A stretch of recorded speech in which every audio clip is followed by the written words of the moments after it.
Livro de Marcos, capítulo de número 8, verso de número 34.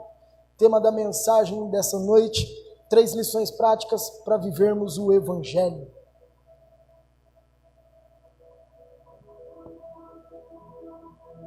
Marcos, capítulo 8, a partir do versículo de número 34. Deus é bom.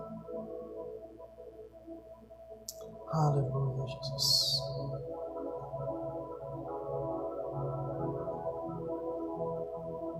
Aleluia.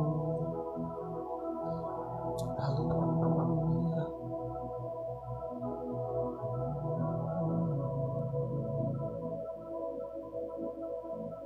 Diz assim a palavra do Senhor: e chamando a si a multidão com os seus discípulos, disse-lhes: se alguém quiser vir após mim, negue-se a si mesmo, tome a sua cruz e siga-me. Porque qualquer que quiser salvar a sua vida, perdê-la-á. Mas qualquer que perder a sua vida por amor a mim e do Evangelho, esse salvará. Se alguém quiser vir após mim, negue-se a si mesmo, tome a sua cruz e siga-me.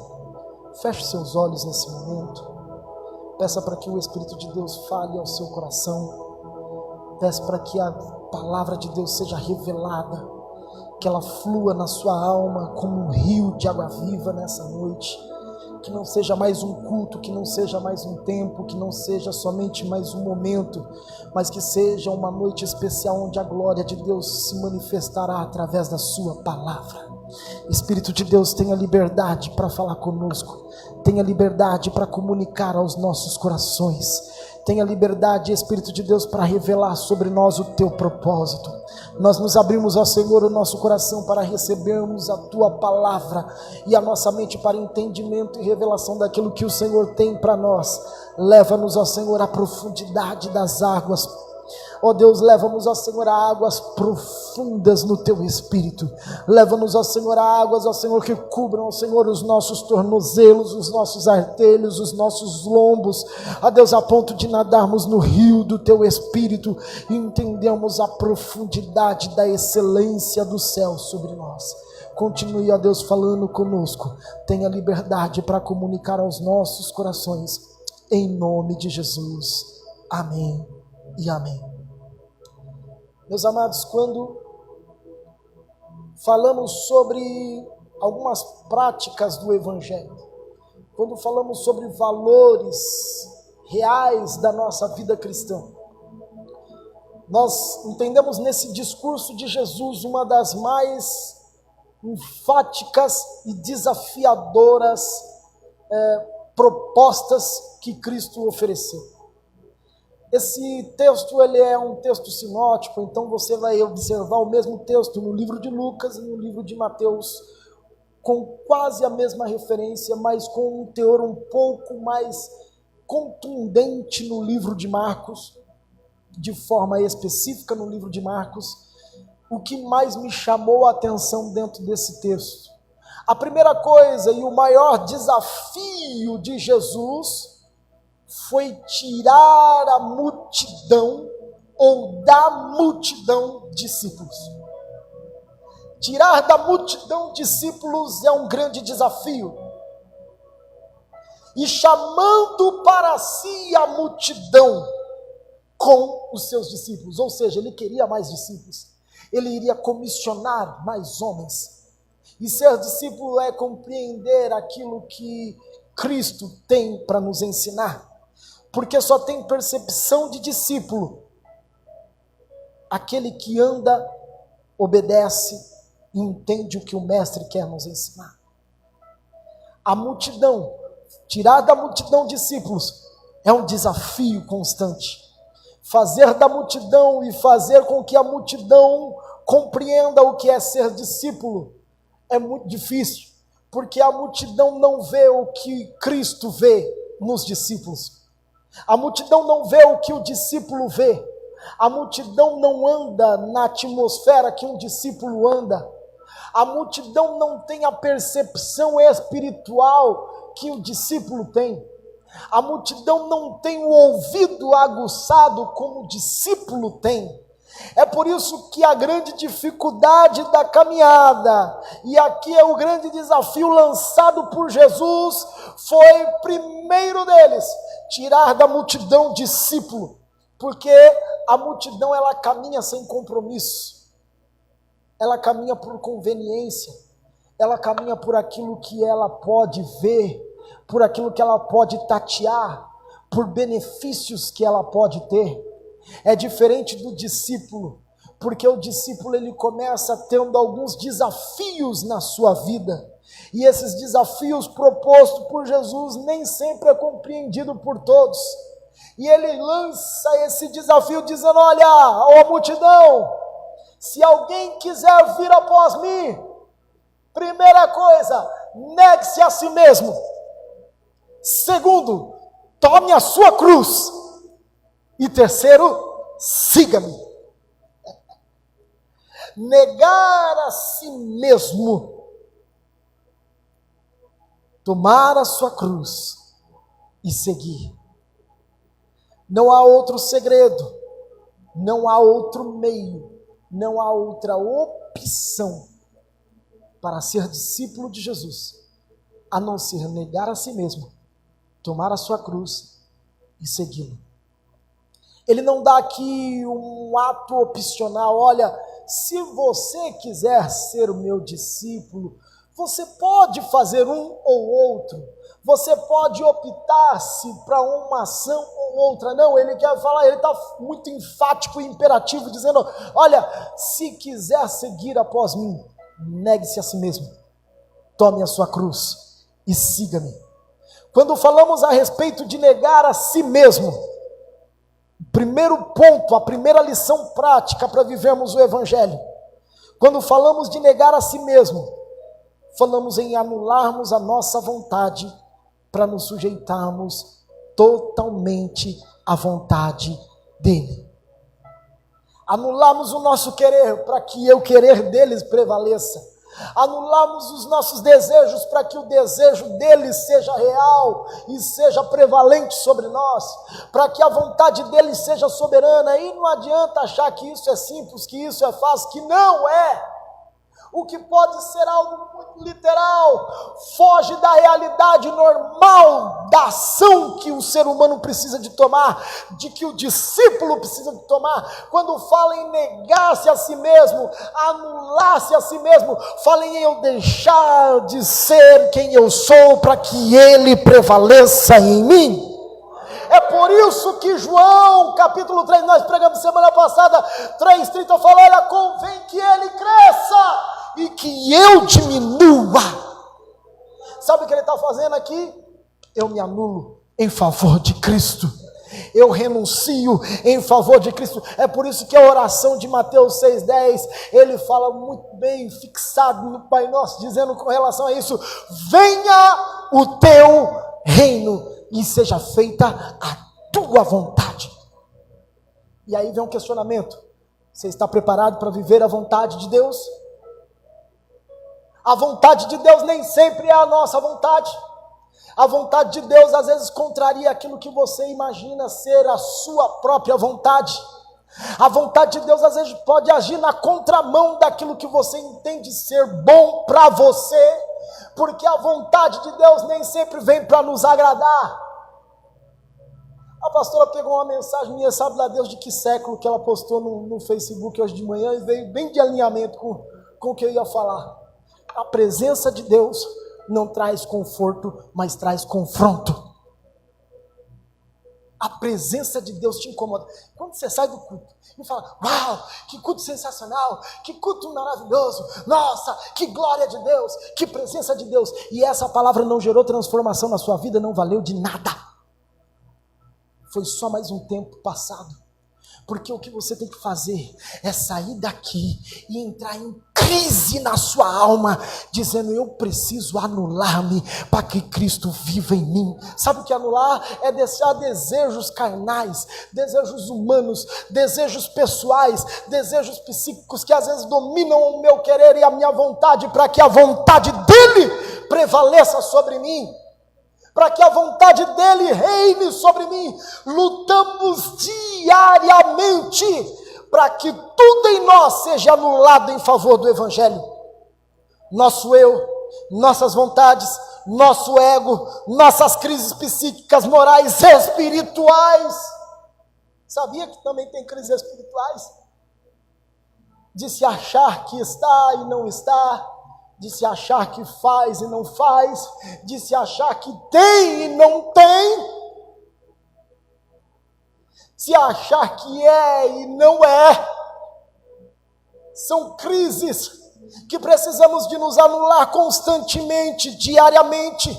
E olha que quando lemos o texto, a primeira coisa que nos sobressalta é que Deus rude é esse que nós servimos, que Deus é esse bravo, que Deus mau, que Deus sarcástico e sado, a ponto de querer que eu me anule as minhas vontades, anule o meu eu, anule o meu centrismo, anule aquilo que eu tenho dentro de mim, o meu humanismo, para que só Ele viva, para que só Ele sobreviva.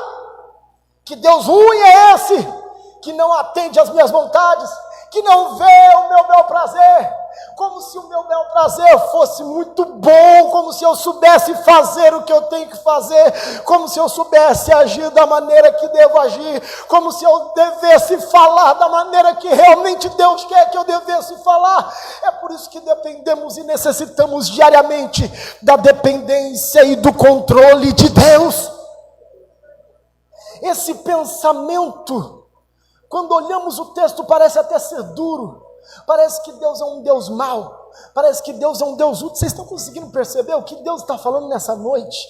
Parece que você olha para esse texto e fala: nossa, que Deus bravo, Ele quer que eu anule a mim mesmo, Ele quer que eu tome uma cruz, Ele quer que me ver martirizado, Ele quer me ver sofrendo. Sabe que pensamento desse daí é um pensamento adâmico? Esse é um pensamento humano que acompanha desde o Éden. Adão é o pensamento de Adão era: como Deus é ruim, porque todo mundo poderia comer do fruto da árvore do conhecimento do bem e do mal. E por que Deus tirou o homem do jardim? Porque comeu dessa árvore. Esse é o pensamento adâmico, que reflete somente a árvore do conhecimento do bem e do mal, mas não revela que ele tinha um jardim inteiro para desfrutar. Não revela que ele tinha tudo para poder desfrutar. Sabe o que é que nós temos? Nós temos o egoísmo na nossa alma de centralizarmos somente naquilo que aborrece, mas esquecemos do ambiente profético que Ele nos proporciona, que nos levará a compreendermos coisas maiores ainda. Ei, sabe o que Deus está querendo? Que você tire a centralidade do seu problema, tire a centralidade daquilo que você acha que está te dificultando, que acha que está sendo uma grande dificuldade para você, e comece a observar no ambiente a nível maior do que Deus quer te levar, daquilo que Ele está querendo te proporcionar. Ei, saiba que as suas escolhas decidirão os seus destinos. Eu tenho até uma mensagem sobre essa. DDD. Decisões decidem destinos. As nossas decisões decidirão o que nós seremos amanhã.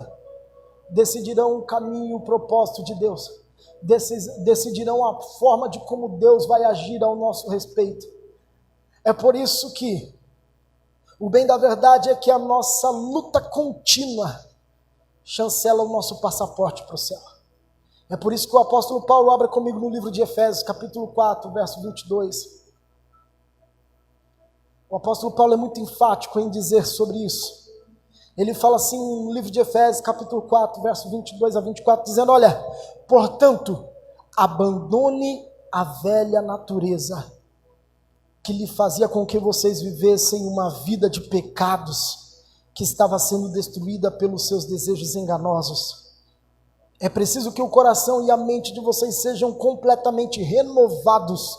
Vistam-se com a nova natureza, cuidada por Deus, que é parecida com a sua natureza e que se mostra na vida verdadeira, a qual é correta e dedicada a Ele.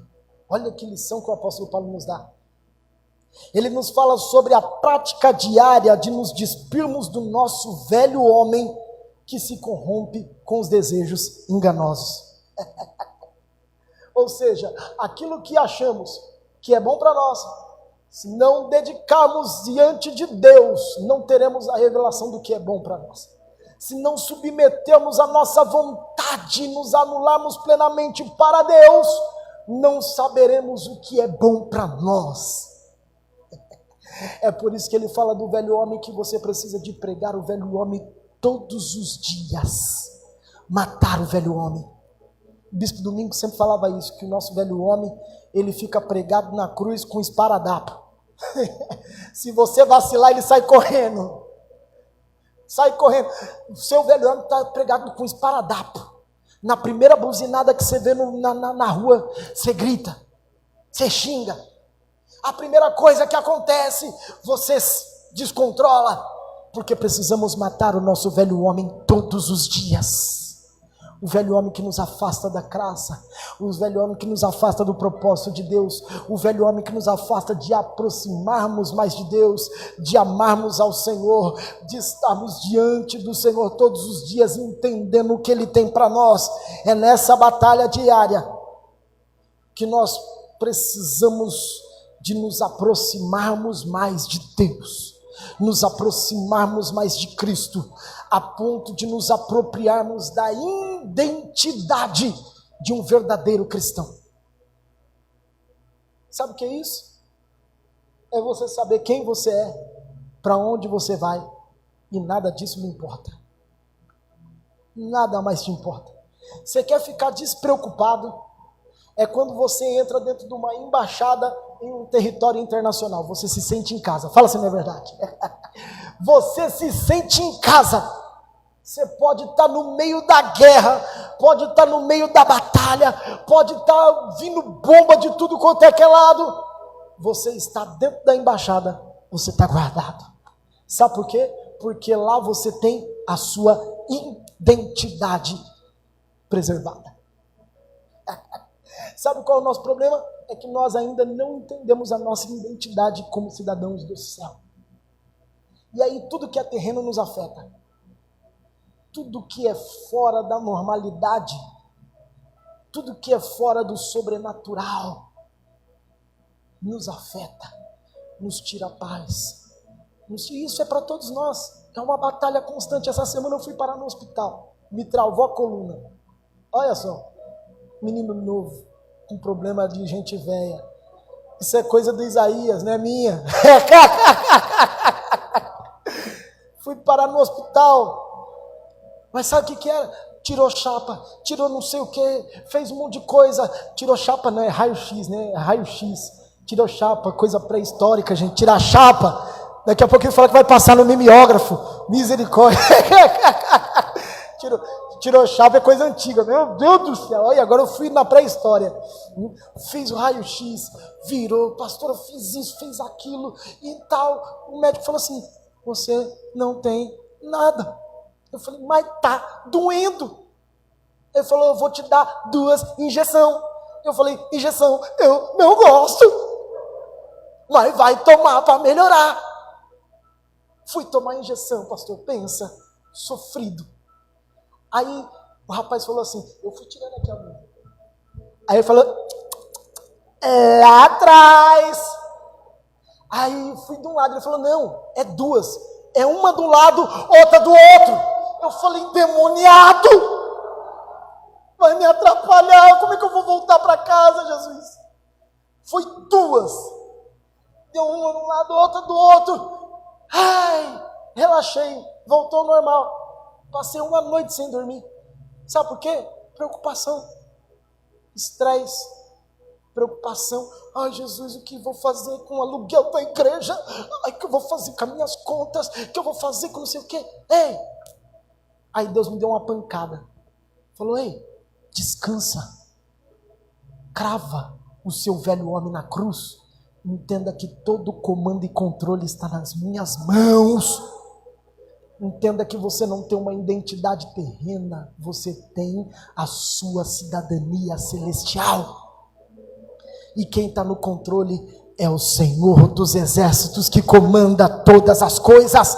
Ele tem o poder da vida e da morte.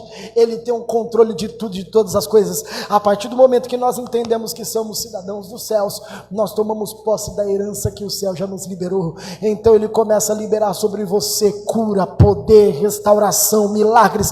Não é porque foi coisas que estão ali só paradas, não. São promessas que já estão garantidas nos céus. O que nós precisamos é de acessar esse ambiente espiritual e tomarmos posse da herança que temos como filhos, herdeiros e co-herdeiros com Cristo Jesus.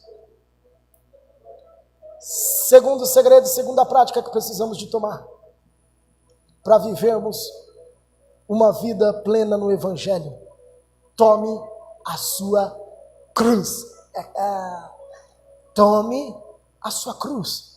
Tem muita gente que confunde, acha que a cruz é a sogra, que a cruz é o sogro, que a cruz é a cunhada, é a nora, é o vizinho, que a cruz é o chefe do trabalho, e confundem o que é a cruz. E uma das exigências para ser discípulo é tomar a sua cruz. Lucas, abre comigo, vamos passear um pouquinho na Bíblia? É gostoso passear na Bíblia? Lucas capítulo 14.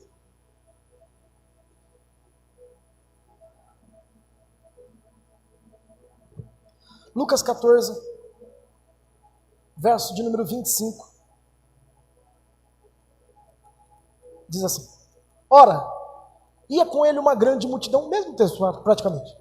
Ora, ia com ele uma grande multidão, e voltando-se disse-lhes: se alguém vier a mim, e não aborrecer o seu pai, a mãe, mulher, filhos, irmãos, irmãs, ainda também a sua própria vida, não pode ser o meu discípulo. E qualquer que não levar a sua cruz e não vier após mim, não pode ser o meu discípulo. Não pode ser o meu discípulo. É opcional levar a cruz? Levar a cruz é uma ação imperativa de Deus. A crucificação era uma forma muito comum de execução nos tempos de Jesus. Era muito comum na antiga Roma, os homens que cometiam seus crimes, principalmente dos mais delituosos, dos mais danosos que existissem, fossem penalizados, apenados com crime, com a pena de crucificação, de diversas maneiras. Isso era muito comum na antiga Roma. Quando Cristo fala a respeito de que nós devemos tomar a nossa cruz, ele está falando não somente sobre o ato da execução, que aí refere ao apóstolo Paulo do nosso velho homem, mas ele fala a respeito da exposição que devemos ter, porque aquele homem, como todos que passavam pela crucificação, eles eram levados diante de Roma e andavam no meio da cidade com a sua cruz pendurada nas costas, o mesmo ato que Jesus teve quando passou pela Via Cruz. Aqueles homens passeavam por meio da cidade com aquela cruz, demonstrando que eles estavam pagando a sua pena pela crucificação. Quando fala em tomarmos a cruz, fala sobre tomarmos a disposição de caminharmos em direção à execução. Fala se não é algo anormal, se não é doidura. É Deus falando para você assim: você quer seguir após mim? Então primeiro negue-se a você mesmo. Agora você tome a sua cruz. Tudo aquilo que você acha que você tem, que você pode, que você consegue, põe nas suas costas. Expõe diante de todos. Expõe diante do público, expõe diante dos seus familiares, expõe diante dos seus vizinhos, expõe publicamente que você é meu. Sabe por que não existe discípulo na obscuridade? Não se faz discípulo 007. Não se faz discípulo na calamidade da noite. Discípulo se expõe com a cruz. É por isso que o apóstolo Paulo, no livro de Gálatas, capítulo 2, versos 19 e 20, ele fala assim: olha, porque eu pela lei estou morto para a lei, para viver para Deus. Já estou crucificado com Cristo. Não vivo mais eu, mas Cristo vive em mim. E a vida que agora vivo pela fé no Filho de Deus, que se amou e se entregou a si mesmo por mim. Oh, Jesus! Tomar a sua cruz é dizer: eu agora morri para o mundo, estou disposto a viver e morrer por Cristo. Eu estou crucificado com Ele. Eu já fui executado por este mundo para viver eternamente com Cristo. O apóstolo Paulo aqui nos fala: olha, eu estou disposto a admitir publicamente a minha mudança, o meu estilo de vida, o meu ponto de vista, para que todos saibam a minha decisão integral por Cristo, diária por Ele, cotidiana por Ele. Eu vivo para Ele, eu só adoro a Ele, eu caminho com Ele. O pecado não tem mais espaço na minha vida, o mundo não tem mais espaço na minha vida. Eu estou crucificado com Cristo. Cristianismo verdadeiro fala sobre entrega total. A verdade hoje é que temos a opção de escolhermos tomar a nossa cruz ou não. E aqui o Espírito Santo falou muito forte comigo de manhã: 3 coisas que te impedem de tomar a cruz e você seguir a Jesus. Primeira delas, pecado. Isaías 59:1 fala sobre isso. O que faz separação entre nós e o nosso Deus são os nossos pecados, as nossas iniquidades. Segunda coisa que pode te afastar de caminhar com Deus, de tomar a sua cruz, é a distração com os benefícios de Deus. E as distrações não estão atreladas ao pecado. A pessoa pode não estar andando em pecado, pode estar andando bem diante de Deus, mas está distraída com os benefícios que Deus lhe ofereceu. Lê lá, você está com Lucas aberto aí? Vá um pouquinho lá antes, mesmo livro de Lucas, no capítulo 14, acompanha a parábola da grande ceia, a partir do verso de número 16. Porém ele disse: um certo homem fez uma grande ceia e convidou a muitos. E a hora da ceia mandou o seu servo dizer aos convidados: vinde, que já está tudo preparado. E todos começaram a se escusar-se, a se esquivar-se. Dizendo-lhe o primeiro: comprei um campo e preciso vê-lo, rogo-te que hajas ter me escusado, que me deixe de fora. E o outro disse: comprei 5 juntas de boi, eu vou experimentá-los, rogo-te que me deixes de fora. E o outro dia: eu casei-me, portanto não posso ir. E voltando aquele servo anunciou essas coisas ao seu senhor. Então o pai da família, indignado, disse ao seu servo: sai depressa pelas ruas e bairros das cidades e traz-me aqui os pobres, os aleijados, os mancos e os cegos. Sabe o que me conta aqui nessa história? É que a disposição que eles tinham estava ausente em razão das distrações pelos benefícios que eles tinham. O primeiro homem tinha um campo, tinha comprado um campo. Ele não podia participar da grande ceia, porque ele estava distraído cuidando do campo. E ele pediu para não participar. O segundo falou que tinha comprado uma junta de bois, e ele precisava de cuidar da junta de bois, e pediu para não participar da ceia, porque estava cuidando das juntas de bois. O terceiro tinha acabado de casar e falou: eu acabei de casar, deixa eu curtir meu casamento. Escolhe o outro. Sabe o que ele fez? O Senhor falou assim para o seu servo: vai lá, passa pelas ruas, passa pelos bairros e chama todos os aleijados, os coxos, os rejeitados, todos aqueles que não têm valor, chama eles para participar dessa grande ceia. Sabe o que é que pode nos afastar de tomar a cruz? As distrações com os benefícios. Senhor, eu não posso tomar a cruz agora, por quê? Porque eu estou ganhando muito bem no meu trabalho e eu não posso deixar o meu emprego por conta do que tem de tomar a cruz. Mas não tem problema, eu vou ser um dizimista e um ofertante fiel na sua casa.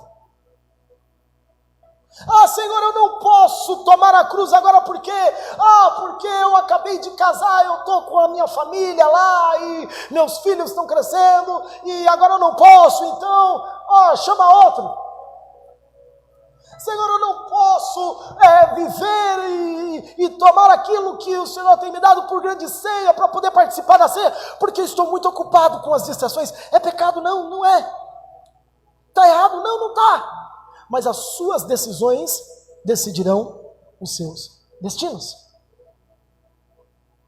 Terceira coisa que pode lhe impedir de tomar a cruz: a sua própria decisão. A sua atitude. Tomar a cruz é uma atitude. Tomar a cruz é uma ação. Último e terceiro benefício.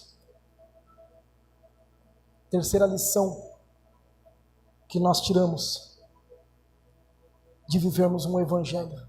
O evangelho é pancada. É para cabra macho. Para quem realmente ama. Sabe o que eu vejo? Nós temos vivido um tempo em que as pessoas vivem um pseudo-evangelho light, onde tudo é muito fácil, tudo é muito prático. A mão de Deus está aqui, venha que o milagre acontece, faça uma campanha que eu te dou tanto, que Deus vai te dar tanto. Eu cheguei a ouvir ontem, no período da manhã, um absurdo gigantesco. Na televisão tem tanta baboseira, né? Às vezes a gente perde tempo. E eu, sem querer, zapeando, caí na besteira de ver um negócio desse. Da pessoa chegar e falar: olha, faça um voto de tantos mil, que com certeza você vai ganhar a sua casa própria.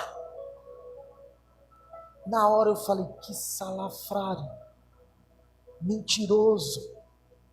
Que evangelho vazio, que vácuo é esse? E aí você acessa as agências internacionais de missionários que sofrem e morrem em favor do evangelho. Toda semana eu choro lendo um testemunho de um missionário que não tem o que comer, outro que foi metralhado, outro que foi lançado no poço, outro que foi arrancado. Uns tempos atrás eu recebi um que eu chorei, que arrancaram a sola do pé dele, pastor Sérgio, arrancaram a sola do pé dele, fizeram ele andar em cima de sal grosso, até que ele negasse a Jesus. Fala, isso não existe. Século 21, impossível. Pessoas que matam e morrem por besteira. E quantos irmãos nossos estão sofrendo? Esse tempo atrás eu estava estudando sobre a Coreia do Norte. A dificuldade do evangelho chegar até dentro da Coreia do Norte. Um país extremamente fechado. Alguns irmãos soltam balões da divisa da China com a Coreia do Norte, para que os irmãos que estejam lá dentro da Coreia do Norte consigam ver um versículo da palavra de Deus no alto e guardar aquilo para o resto da sua vida. E nós temos a oportunidade de cultuar a Deus, não cultuamos. Temos a oportunidade de levarmos a nossa cruz, de carregarmos a palavra e expormos a nossa vida diante de Deus, e não fazemos. Um evangelho barato que as pessoas têm vendido e que muitos têm comprado. É triste, porque nós precisamos de ser os remanescentes desse tempo, de entendermos que Deus pode dar, pode. Deus pode fazer, pode, mas Ele não quer filhos por benefícios, Ele quer filhos por relacionamentos. Deus quer ter filhos por relacionamentos. Deus não quer ter filhos por benefício, porque o filho por benefício você dá hoje, distrai ele e faz ele trocar a cruz pela distração. Conta-se uma história de um pai que todos os dias, quando ele chegava do trabalho, pastor, ele chegava do trabalho, ele recebia um abraço do filho. E o pai ficava todo feliz, e o filho, papai, te amo, papai, muito bom, papai, te amo, papai. E abraçava, e no dia seguinte ele fazia a mesma coisa. Todo dia, Thelma, todo dia, chegava do trabalho, o filho ia lá e abraçava o pai. Pai, te amo, pai, quero você para sempre comigo, pai. Eu te amo, pai, e beijava o pai. Até que um dia, o pai falou assim: filho, você tem sido um ótimo filho, você tem sido muito bondoso, você tem sido um filho muito legal. Olha, papai vai te dar um videogame. E aí, no dia seguinte, o pai foi lá, comprou um videogame e deu um videogame para o filho. Quando o pai chegou do trabalho, abriu a porta, cadê o filho? Filho, vem dar um abraço no pai. Peraí, pai, estou passando só mais uma fase. Já já eu te vou, pai. No dia seguinte, o pai chegou de novo. Cadê o filho na porta esperando ele? Não tá. Pai, peraí, falta só um pouquinho, pai. Peraí, eu estou matando ele aqui, rapidinho, pai.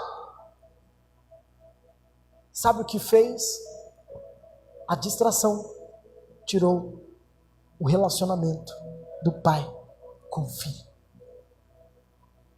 Que as distrações desse mundo não nos tire a sensibilidade de tomarmos a nossa cruz e olharmos para o Mestre, o autor e consumador da nossa fé. Último segredo, e aqui finalizo: siga-me. Se alguém quiser vir após mim, negue-se a si mesmo, tome a sua cruz e siga-me. Parece ser fácil, mas nem sempre seguir a Jesus é simples. Nem sempre seguir a Jesus é fácil, porque seguir a Jesus vai requerer de nós adequarmos aos padrões da vida de Jesus. Seguir a Jesus significa renunciar aos seus próprios desejos. Seguir a Jesus significa viver a plena dependência dele. Seguir a Jesus significa ser incomodado a ter compaixão pelos outros e ter ódio pelo pecado, o que é muito invertido. As pessoas têm ódio pelas pessoas e compaixão e paixão pelo pecado. Seguir a Jesus é ser escravo de Cristo por amor. Por isso que o apóstolo Paulo fala em 1 Coríntios 7, 22, pois aquele que foi chamado no Senhor, mesmo sendo escravo, é um liberto no Senhor. E assim também o que foi chamado sendo livre, é escravo de Cristo. Seguir a Jesus significa considerar tudo aquilo que eu ganhei perda por amor de Cristo. Filipenses 3,7 fala sobre isso. Tornar as coisas dos céus mais sensíveis e prioritários do que as terrenas. O que nos impulsiona a seguir são as promessas que Ele nos fez. E a promessa de Deus, ela ainda permanece viva e em pé. O que faz o discípulo seguir o Mestre são as promessas que ele recebeu. A promessa de Deus, ela nunca falha. A promessa de Deus, ela nunca tarda. A promessa de Deus vem na hora certa, no momento exato, no tempo correto, para o propósito específico e exato sobre nós. Há uma promessa de Deus sobre você. Há uma promessa de Deus sobre a tua vida. Há uma promessa de Deus sobre a tua casa. E a promessa de Deus permanece de pé. A promessa te faz permanecer a seguir Jesus. O que fez os discípulos andarem com Jesus foi a promessa que eles tinham da vida eterna. A promessa te faz dar a sua vida por amor ao Mestre. Se tiver que viver por Ele, eu vivo. Mas se tiver que morrer por Ele, eu morro. Eu tenho uma promessa. Eu tenho uma promessa. Você tem uma promessa de Deus. Se você tem uma promessa de Deus, bata no seu peito e fala: eu tenho uma promessa de Deus sobre a minha vida. Eu tenho uma promessa de Deus sobre a minha vida. Aleluia. A promessa nos faz permanecer de pé. A promessa nos faz caminharmos no propósito. A promessa nos faz vivermos aquilo que os céus têm para nós. Não se conforme com uma vida de evangélico, mas se transforme no poder do evangelho, que vai lhe fazer entender a promessa de Deus ainda em pé sobre você. Entretanto, quem nega a si mesmo escolheu viver a plena soberania de Deus. Quem toma a sua cruz entende o seu chamado como discípulo. Quem seguiu Ele nunca se arrependerá pelo futuro promissor com Cristo. Tenha convicção e certeza disso. Se alguém quiser vir após mim, negue-se a si mesmo, tome a sua cruz e siga. Se coloque de pé, eu quero orar por você.